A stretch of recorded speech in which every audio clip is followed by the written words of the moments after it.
La Sainte Bible, Louis II, introduction à la seconde épître aux Thessaloniciens. En raison des points communs entre les deux épîtres aux Thessaloniciens, il est recommandé au lecteur de se référer à l'introduction de 1 Thessaloniciens pour complément d'information, surtout pour ce qui concerne les questions d'auteur et de destinataire. La question fondamentale à l'origine de la rédaction de ces deux épîtres a trait à leur intérêt pour le retour glorieux de Jésus-Christ et ses conséquences, à savoir le jugement prévu pour le jour de sa venue et le sort alors réservé aux méchants et aux justes. Dans la deuxième épître aux Thessaloniciens, l'intérêt porte d'entrée de jeu sur 3 grands thèmes: la foi, l'amour et la persévérance au milieu des épreuves et des tribulations. Chapitre 1, versets 3 à 5. Ces thèmes touchent étroitement le développement des questions que les Thessaloniciens se posent.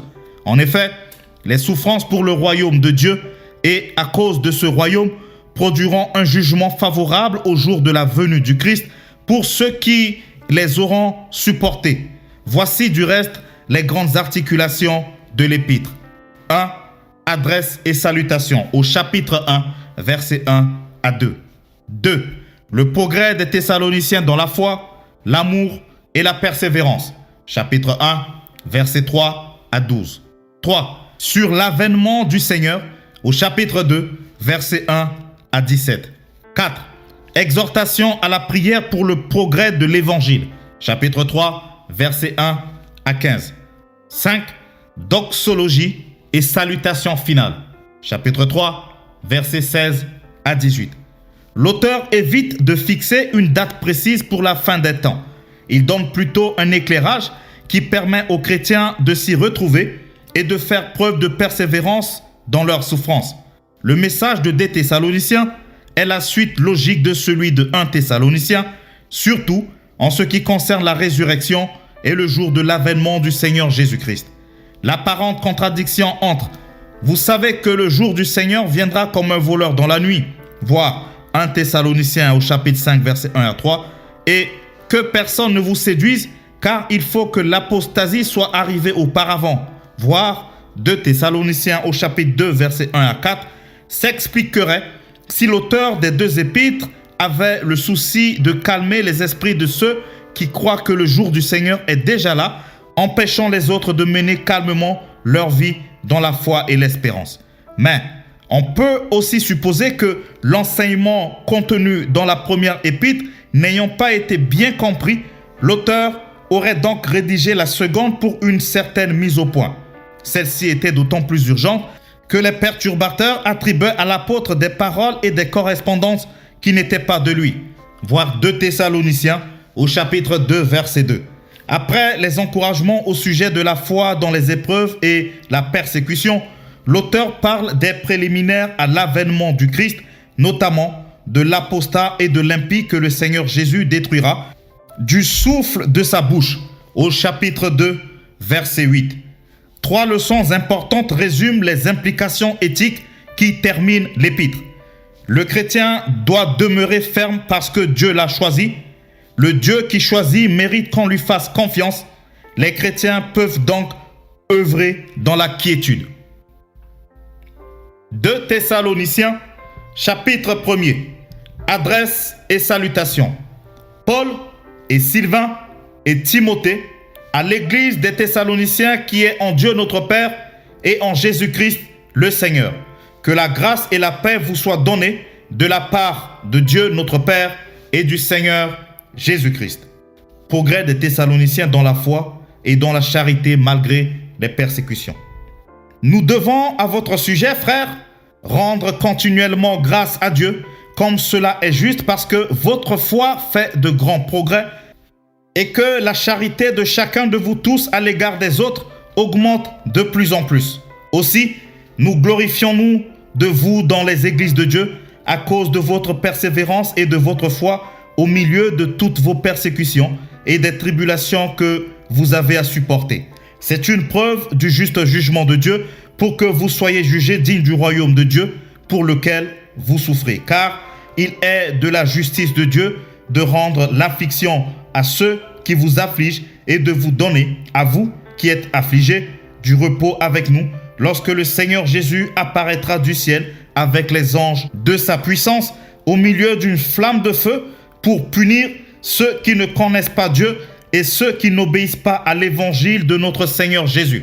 Ils auront pour châtiment une ruine éternelle, loin de la face du Seigneur et de la gloire de sa force, lorsqu'il viendra pour être en ce jour-là, glorifié dans ses saints et admiré dans tous ceux qui auront cru, car notre témoignage auprès de vous a été cru. C'est pourquoi aussi nous prions continuellement pour vous, afin que notre Dieu vous juge digne de la vocation et qu'il accomplisse par sa puissance tous les desseins bienveillants de sa bonté et l'œuvre de sa foi, pour que le nom de notre Seigneur Jésus soit glorifié en vous et que vous soyez glorifiés en lui, selon la grâce de notre Dieu et du Seigneur Jésus-Christ.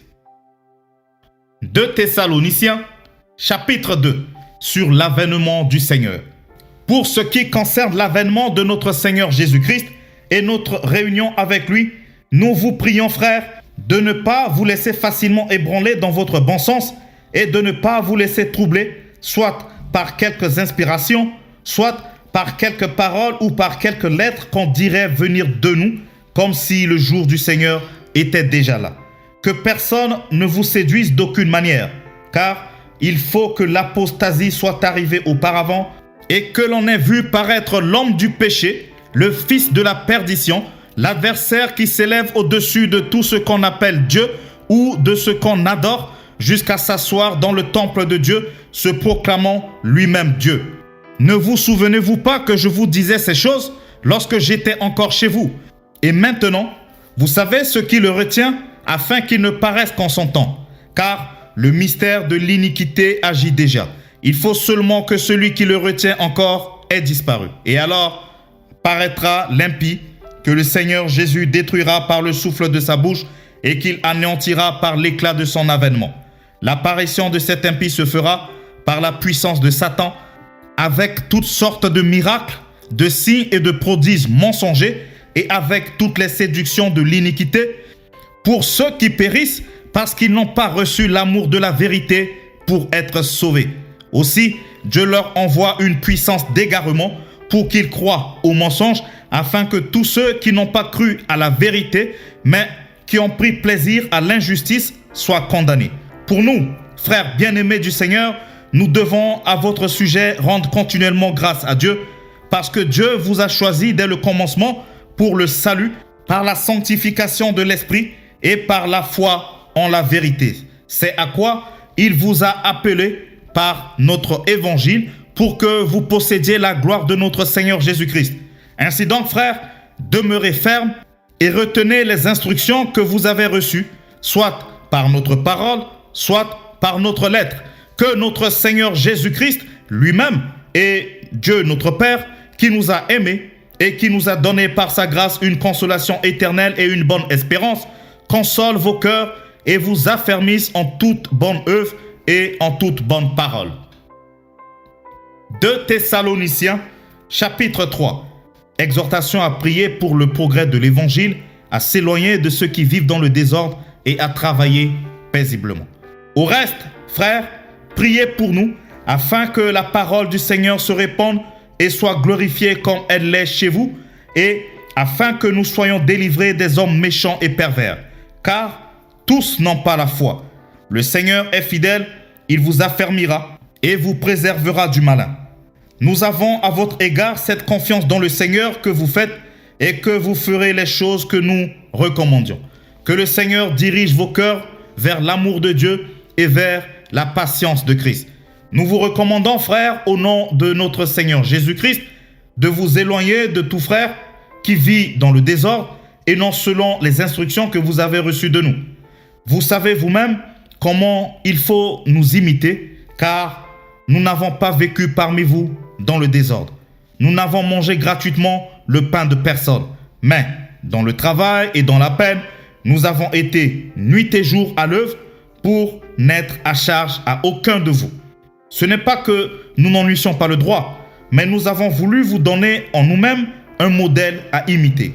Car lorsque nous étions chez vous, nous vous disions expressement, si quelqu'un ne veut pas travailler, qu'ils ne mangent pas non plus. Nous apprenons cependant qu'il y en a parmi vous quelques-uns qui vivent dans le désordre, qui ne travaillent pas, mais qui s'occupent des futilités. Nous invitons ces gens-là et nous les exhortons par le Seigneur Jésus-Christ à manger leur propre pain en travaillant paisiblement. Pour vous, frères, ne vous lassez pas de faire le bien. Et si quelqu'un n'obéit pas à ce que nous disons par cette lettre, notez-le et n'ayez point de communication avec lui afin qu'il éprouve de la honte.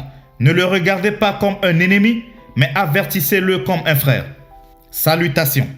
Que le Seigneur de la paix vous donne lui-même la paix en tout temps, de toute manière.